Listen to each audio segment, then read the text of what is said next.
beaucoup pour les échos du net. On va passer aux actualités sportives avec Saïkou Seydi. Toc Toc Sénégal. Saïkou maa ngi lay nuyuwaat. jërëjëf Faye Sama. tey nag je pense que actualité bi riche na loolu am nañu football je pense. waaw ma xoolaat samay notes. non non jarul wàññi am nañu mais dañuy tàmbalee lu am solo mooy ñu ngi nekk juróomi at ci ren Dakar amul stade. stade bu mag a mag maanaam. waaw parce que le 15 juillet 2017 li amoon Demba Diop amoon ba juróom ñetti doomi aadama ñàkkoon ci seen bakkan malheureusement mu nekkoon waa Mbour ci finale coupe de la ligue bu doon am diggante US Ouakam stade de Mbour. Malheureusement depuis lors gis nañ ne amul benn changement en tout cas ci côté stade bi infrastructure bi ñu ngi koy tëj boobu ba tey c'est vrai ñi ci deewoon yal na leen yàlla yërëm encore une fois que mbir la boo xamante ne neexul saa fàttali li fa xewoon jour boobu noonu parce que ay témoins la ñu woon ci événement yooyu noonu mais li ñi di laaj jamono ji mooy pourquoi pas stade bi ñu ñi di ci football parce que aujourd'hui même ñi génn àdduna tey lu leen gënaloon mooy ñuy continuer di football stade Demba Diop au moins ñu amal leen fa benn affaire boo xam ne dañ leen koy rendre hommage mais malheureusement depuis le stade bi tey moo raw forêt classée Mbao am na lépp. ñax yi dañoo ma sut am na lépp am na lépp li loo xamante ne àll la donc pour dire que saggan bi nga xamante ne suñu dirigeant saggan nañ ci infrastructure boobu te le stade Demba Diop malheureusement pour suñu club yi nekk Dakar mi ngi leen di rey parce que aujourd'hui des clubs comme Ñaari Tali yi nga xam te ne ñu ngi naan dañuy wàcc wala duñu wàcc Jaraaf mi ñuy naan dafay jouer coupe CAF wala du ko jouer ñu mel ni Gorée ñuy naan day wàcc wala du wàcc leen rey Demba Diop la. manque d'infrastructure. non Demba Diop moo leen rey. dafa feeñ ci seen ay Demba Diop c'est au cœur de Dakar. Demba Diop mooy infrastructure boo xamante ne moo bokkoon na ci ñi gënoon a développer ces clubs de Dakar te léegi les clubs de Dakar dañuy jouer seen match ci banlieue imagine-toi tey. Dans les infrastructures au Sénégal public da ngaa war a fay 20 000 wala 25 000 pour la séance d'entraînement 1 heure de temps balaa ngay pare am na keneen kuy rang comment est-ce que tu peux t'entraîner 1 heure de temps ci yenn spécificité yi tu peux pas le faire entraînement groupe ngay def tu as un match tu vises le match nga entraîner ak sa bloc jeex na amul benn entraînement ay naan dañuy jàng na ni tirer penalty non dañuy def ni gardien bi tu n'as pas ce temps là parce que vous avez une infrastructure que vous devez partager avec 5 clubs yi rang ci ginnaaw ci xaar. c'est pas gratuit. c'est pas gratuit. Certains clubs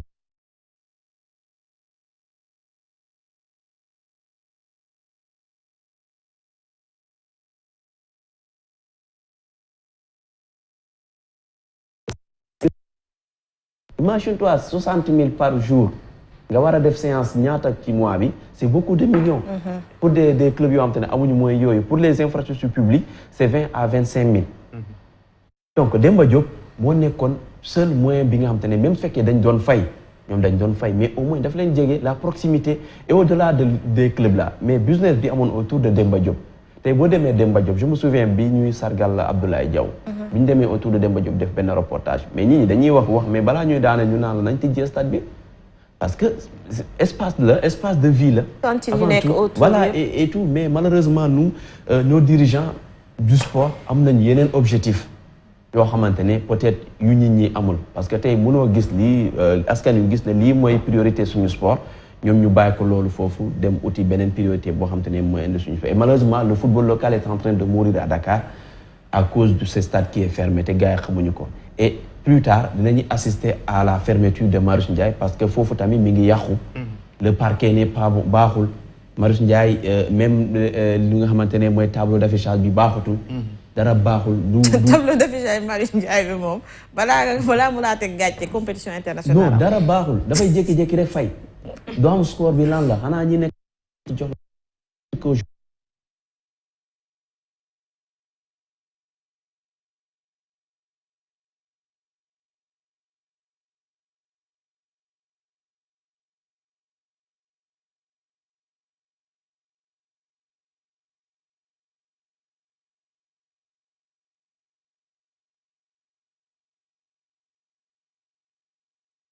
am na yeneen ak yeneen xeetu tàggatoo yi nga xamante ne tamit ñu ngi subir les conséquences. vraiment defe naa ni santé moo tane sax le sport parce que defe naa le sport pour citer un peu les infrastructures qui ont été faites depuis des années doo ci gis lu sur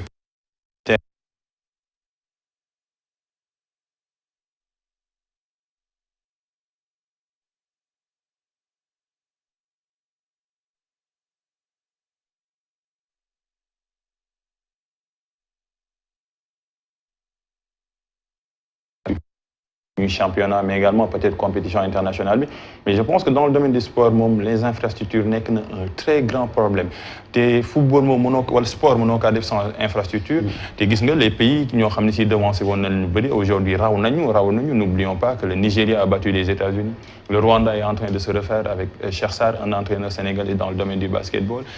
gis nga classement bu mu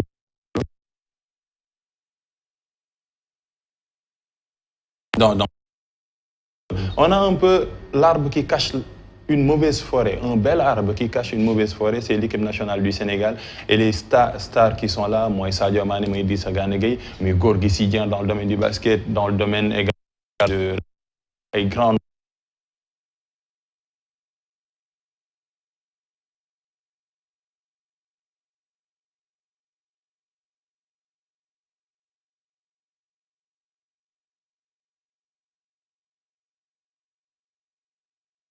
Sénégal lu gën a fës la bataille est rude pour deuxième place bi nga xam ne mooy permettre équipe Sénégal yi dem CAF. Et ça aussi c'est une grosse erreur de la part des responsables parce que dañoo xaar à 2 journées ñu naan le deuxième mooy qualifié coupe CAF. D'habitude c'est le vainqueur de la coupe du Sénégal mooy qualifié. C'est-à-dire ça tu programmes ça avant équipe bi jël raw gàddu ñoo tourné ci coupe du Sénégal pour gagner ko mun a dem coupe CAF mais ñu toog ba 2 journées moo des nga ne leen le deuxième sera le représentant du Sénégal en coupe CAF ci ay jafe. lu tax du premier bi le premier il sera en Ligue africaine. Ligue africaine ok d'habitude c'est le vainqueur de la coupe du Sénégal mooy dem coupe CAF. parce que li ko andi Sénégal pourquoi changement. ñoom ñoo toog ñu ne parce que wóorul ne dañuy yeggali coupe du Sénégal non moment bi ñu koy yeggali. enregistrement yi pour les représentants du Sénégal du tombé mu am. da koy dépassé moo tax ñu mun ko am donc pour dire que ñoom aussi xalaat tey Sénégal.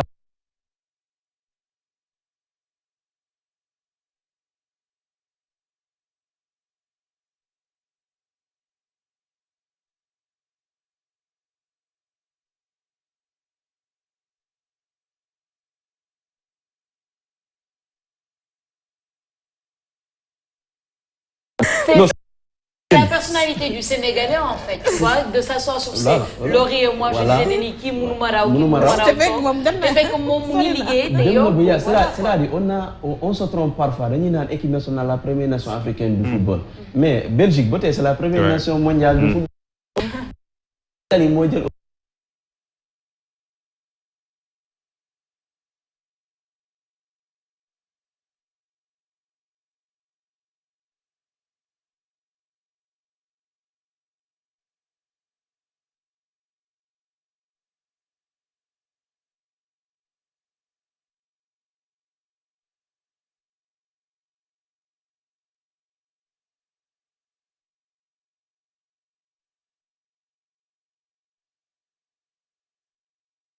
c'est le boo xam te ne club bi def nañ ko ces gens-là sont transférés et ils sont encadrés en Europe et sont devenus aujourd'hui des meilleurs en Afrique. La preuve on dit pas équipe nationale de sélection nationale. On dit voilà la sélection nationale. qui ngeen di yor ça s'appelle pas un entraîneur. sélection mais ñun dañuy trompé wu ci foofu xam nga ban nation moom mooy glorifier joueurs yi nga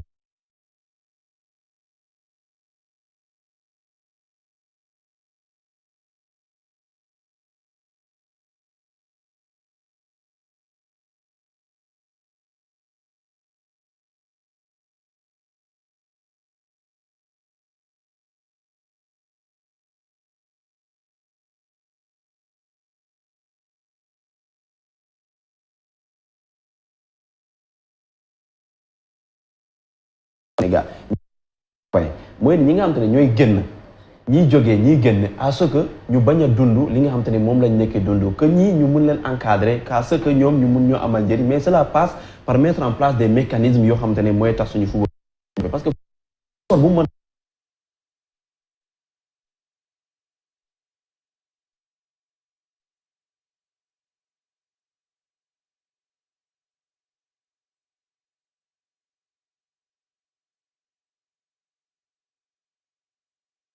nga xamante bi ça joue entre Jambar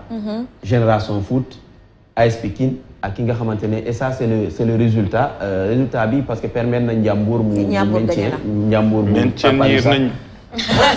on est en Ligue 1, on a battu le Stade de Mbour. C'était une équipe qui était bien partie pour jouer les premiers rôles cette saison. Bu ñu mënee am classement bi masse pour voir un peu équipe yi nga xamante ne ñoo mën a jouer ci deuxième place boobu noonu Génération Foot moo nekk deuxième Jàmbaar ci la bokk AS Pikine ak Jaraaf donc pour dire que benn journée moo des. journée bii nii il va falloir que ñoom ñëpp ñu gagner et goal différence aussi da ciy compter et en bas du classement il y a ñaari tali Gorée ak ñi nga xamante ne ñooy Stade de Mbour yoo xam ne war nañu sauver aussi. donc pour dire que kenn dina ci accompagner ñi nekk ci suuf ça peut être parce que bu ñaari tali gagné ñaari tali à côté benn goal bi différence boo xamante ne rawee na ko ñoom ñëpp boo amee benn victoire Stade de Mbour perte. Stade de Mbour ak Gorée ñooy wàcce donc pour dire que c'est des calculs yoo xam ne dafa xaw compliqué mu ñu expliquer ko fii mais pour dire que c'est une journée sa mathématique yooyu kañ moom bu décisive ci Ligue 2 bi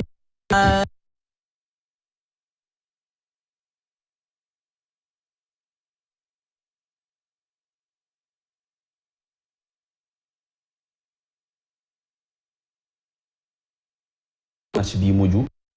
doon nekk champion de la Ligue 2 parce que ñoom yëg nañ ba pare d'ailleurs gis nañu seen entraîneur bi démissionné Alioune Mbaye nga xamante ne moom monté équipe bi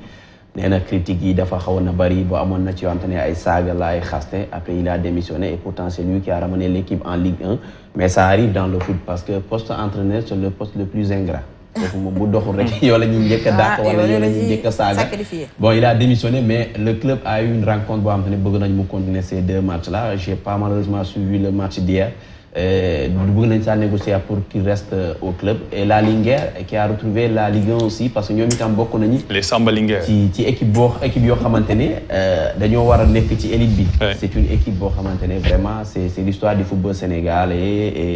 et bu ñu wàccee aussi góorgóorlu nañ ba dikkaat ak Amara mi nga xamante ne moo nekk seen président et toute une organisation autour de cette équipe là parce que Saint-Louis bañ a am le nord bañ a am équipe yu fort yoo xamante ne équipe yu forte yoo xamante ne dañuy nekk ci élite bi dafay mel ni ñu naan le sud Casa Sport mi ngi Ligue 2 yooyu yëpp day bokk ci li yàq football bi mais suñu football bi aussi dafa soxla de club fort parce que loolu rek moo ñu mën a jàppale à ce que ñuy bokk ci yenn classement à ce que ñuy dem Afrique parce que bu ñu demee ba benn dëkk mën a am 5 clubs loolu problème la parce que mënoo leen am doole gi leen di may ngir am yéen Fatick EJ Fatick ak Jamono Fatick mun ñu jouer yenn premier rôle yi ci Ligue 2 nga dem Mbour combien de clubs ñoo fa nekk mun ñu gagner championnat parce que Jàmbaar saa moo fa nekk di góorgóorlu c'est pas un club traditionnel Stade de Mbour ak Mbour PC un club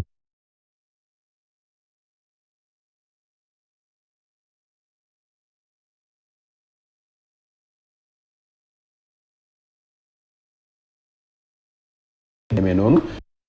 fajuwaat il faut ñu ñi delluwaat club fort mais loolu du yomb parce que dañuy naan club bi day toj affilié ci bi te xam nga sénégalais lu mu bëggee nekk njiit ku nekk da nga am club boo xam ne da nga koy reconnaître sa terroir kii mu ngi ni Ñambur xam nga tey boo non mais Ñambur c'est normal que Louga am club kii Ñambur dafa war a seey ci fii day bañ non Ñambur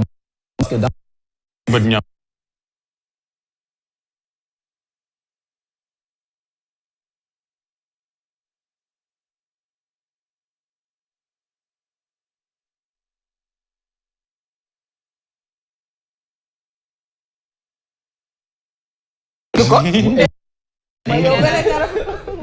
chacun a des intérêts. léegi nag dañuy jàll ci beneen actualité bu fës a fës ci wàllu football bi maanaam élection FSF fédération sénégalaise de football ñu ngi njort ni protocole Dakar am na ak ñeent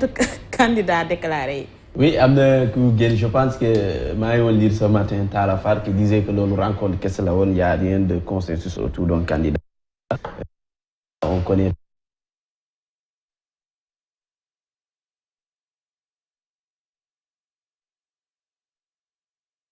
Les candidats de la Ligue sénégalaise de football pro mooy Babacar Ndiaye de Teungueth FC et ki nga xamante ne mooy Djibril Wade de NGB Ñaari Tali mais c'est-à-dire voilà ñoom ñoo nekk c'est-à-dire moi mon problème avec ce genre de consensus mooy le consensus doit se faire autour d'un programme pas autour d'un candidat mieux pas autour d'un candidat boo xam te déclaré na en 2017 ci kanamu ñëpp que lii mooy la bataille pour le moment lu ñu mën a comprendre mooy ni tey par exemple Augustin Senghor il veut continuer même fekkee ne ak Coupe d'Afrique da ko fii fekk parce que gëm na ni Sénégal mën na gagner Coupe d'Afrique des Nations te da ko war a fekk fii parce que il se dit que depuis 2009 maa fii voilà 2021 war na mën a gagné coupe d'Afrique. 2009 2009 oui 2009 la fi ñëw parce que dafa amoon li nga am comité de normalisation bi amee ba woon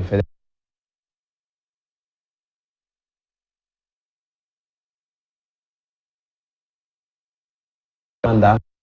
il faut continuer et ça passe par consensus bi mu bëgg a créer parce que Sénégal. mais consensus bi c'est sûr que c'est autour de lui. Augustin du dem consensus bu demul ci autour de lui. Ah bon. non parce que lui c'est-à-dire bu bëggul woon consensus bi nekk autour de lui du ne woon nekk kat. continuer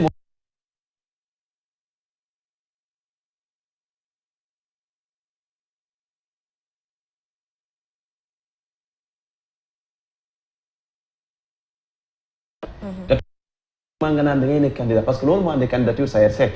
en fait Saër Seck voulait être candidat en 2017 mais Augustin waxoon ni nañ ko may bii mooy dernier mandat après Saër Seck retiré candidature am et maintenant mu toogaat ba dernier moment naan day nekk candidat Saër Seck moom it naan day nekk candidat donc pour dire que tout le problème coow lii yëpp c'est un consensus autour d'Augustin Senghor peut-être dina am ñoo xam ne duñ ko nangu ñu mel ni Madi Touré ñu ngi yaakaar ne duñ ko nangu parce que il a déjà commencé sa campagne def na Kédougou def na Kolda def na Sédhiou et tout mais pour dire que pour le moment ñu ngi waxtaan et la semaine prochaine mooy nekk verdict bi pour xam nan la ñuy def mais je dis qu'un consensus autour d'un candidat du lu baax pour suñu football bi et puis les dirigeants du football ne doivent pas avoir peur du changement parce que bu ñu jàppee ni man su ma fi jógee football bi du dem mooy y a problème c'est un manque de respect à tous ces dirigeants parce que tous les présidents de clubs sont capables de mener ce football à bon port li nga diriger ce football là organiser ko mu nekkaat du lu jafe doo nekk benn mathématicien wala nekk benn génie c'est juste il faut une organisation nga am ay objectifs fixé wu ko nga jël nit yoo xam te ñoo ko mën a gérer ñu gérer que le problème de notre football mooy ni même ñi nga xam te ñooy membre yi ngay liggéeyandoo dañ leen di élire et ça c'est un problème c'est normalement quand on choisit un président moom moo war a tànn ay personnes de confiance yoo xam te ñoom la war a liggéeyandoo loolu mooy problème ak suñu fédération yi mooy fédération yi bu ñu la élire ñi ngay liggéeyal sax dañ leen di élire comme que nit ñi mën nañ la contre ça bokk ak yow donc loolu moo nekk enjeu bi pour le moment et là le consensus nekk na loo xam te nit ñi d'accord ci mais xanaa ñoom seen kii bi amul limitation de mandat non amul limitation il y a 4 ans mandat bu ne 4 ans la mais amul limitation de candidature mënuñu la wax ni lii rek nga mën a nekk mandat yi nga mën a def mën a toogee loolu nag fédération yëpp noonu la amul nul ne peut avoir deux mandats loolu amul ci fédération yi. loolu amul ci fédération yi malheureusement. fekk yaa ngi mun a ñu ngi lay mën a voter dañ lay voter et malheureusement avec la fédération mooy ni ligue yi ñooy voter. on a 28 clubs professionnels mais plus de 200 clubs yoo xam te ne amateurs la ñoo xam te ne en réalité c'est des ligues amateurs yoo xam te ne existé wuñu. vote rek mooy jot ñu am. du ñu organiser dara duñ nañ fi ay ligues yu bëri yoo xam te du ñu am ça 10 matchs par saison. et ligues yooyu noonu ñooy ñëw voter ku leen neex. D'accord.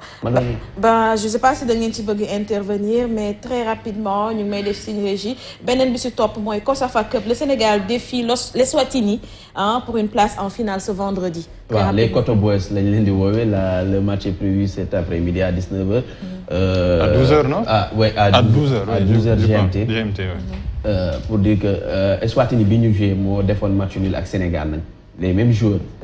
Voilà, c'est l'équipe nationale qui avait joué contre l'équipe A du Sénégal.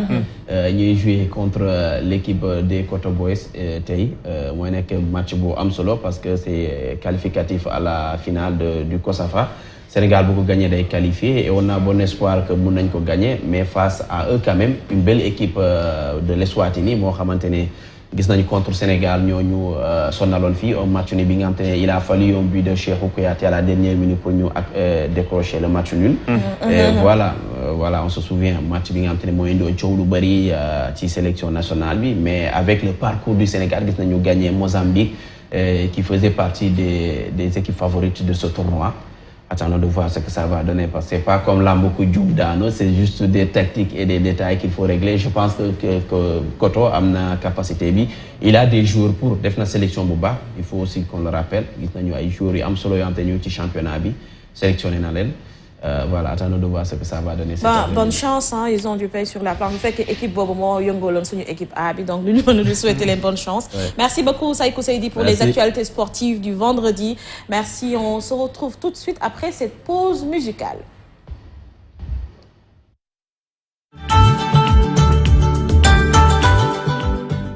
Toc Toc Sénégal. Toc Toc Sénégal.